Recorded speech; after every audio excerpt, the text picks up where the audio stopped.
कहानी का शीर्षक है वही होगा मेरा पति। कड़कड़ाती धूप में मेहनत करती यमुना पसीने से तरबतर हो रही थी। तभी खाना खाने की छुट्टी हुई। इतने शरीर तोड़ परिश्रम के बाद उसे जोरों की भूख लगी थी। आज माई ने क्या साग भेजा होगा, सोचते हुए उसने अपना खाने का डिब्बा खोला। वह देखकर हैरान रह गई कि डिब्बे में प्याज और सूखी रोटी के सिवाय और कुछ भी नहीं था। यमुना गुस्से में लाल हो रही थी। उसने डिब्बे को वैसे ही वापस बंद कर दिया। तभी उसके बगल में खाना खा रही पार्वती ने पास में खड़े लार टपकाते कुत्ते को देखकर उसके आगे एक सूखी रोटी फेंक दी। कुत्ता भी रोटी देख उसे सूंघकर अलग हो गया। उसे शायद बिस्किट की तमन्ना थी, जो इस वक्त उसके नसीब में नहीं थी। यमुना की भूख और गुस्सा दोनों ही अपने चरम सीमा पर थे। वह उठी और वापस काम पर जाने लगी। तभी पार्वती ने पूछा, क्या हुआ यमुना, खाना क्यों नहीं खा रही है? अरे बोलना, क्या हुआ? सूखे टिक्कड़ भेजे हैं माई ने, कैसे खाऊं? सूखे टिक्कड़ को देखकर तो वह कुत्ता भी भाग गया। फिर भला मैं कैसे खाऊं? अरे आजा, मेरे पास चटनी और थोड़ी साग भी है, खाएगी? नहीं पारो, तू खा ले, मेरा पेट भरा है, जाती हूँ काम पर। कड़ी धूप में पसीना बहता रहा। यमुना काम करती रही। सूरज को भी मानो उस पर दया आ गई, तो वह भी धीरे धीरे अपने तापमान पर नियंत्रण करके ढलने लगा। शाम होने आई। अपनी दहाड़ी पूरी करने यमुना जब शाम को घर पहुंची तो उसकी माई ने पूछा, यमुना बड़ी थकी थकी लग रही है, क्या बात है, आज काम ज़्यादा पड़ गया क्या? यमुना ने गुस्से में जवाब नहीं दिया।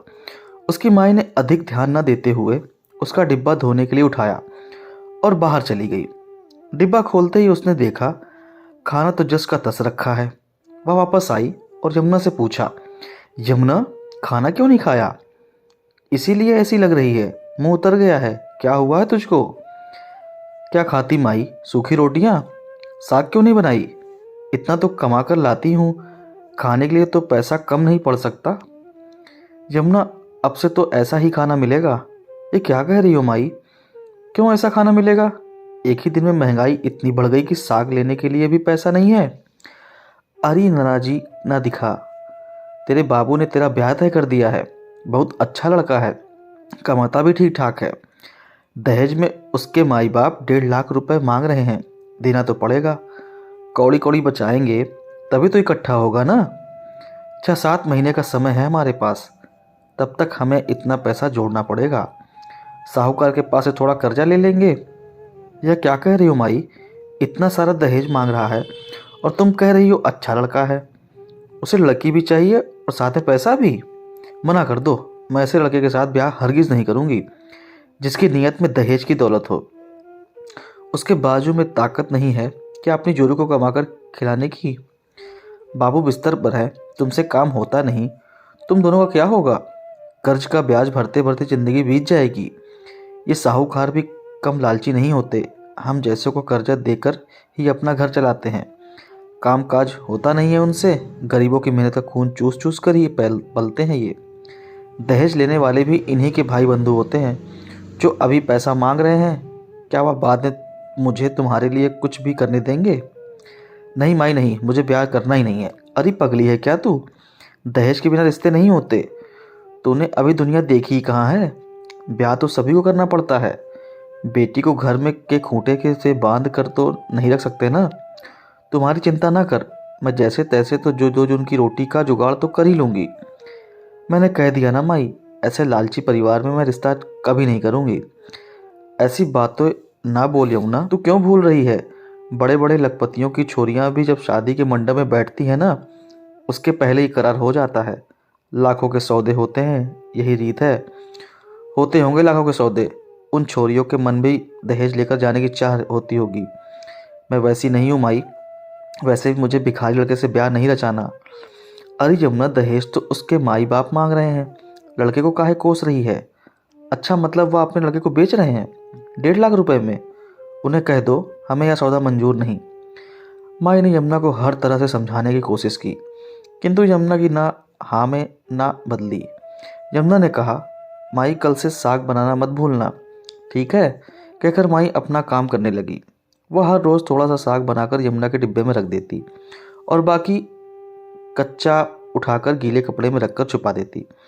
माई और बापू तो अभी भी यमुना की चोरी से सूखी रोटी प्याज के साथ खाकर पानी पी लेते। यमुना को एक दिन तबीयत खराब लग रही थी, इसलिए वह खाने की छुट्टी मालिक को बोलकर घर आ गई। उसने सोचा आज माई बाप के साथ घर पर ही खाना खाऊंगी, पर घर में घुसते ही उसने देखा माई और बापू प्याज और नमक के साथ रोटी खा रहे थे। यह देखकर यमुना की आंखें आंसुओं से भीग गई और वह उन दोनों के सामने आकर घुटनों के बल बैठ गई। माई और बापू उसे देखकर हैरान रह गए। माई ने कहा, अरे यमुना, तू इस वक्त? यमुना की आंखों से आंसू टपक कर उनकी थाली में जा गिरा।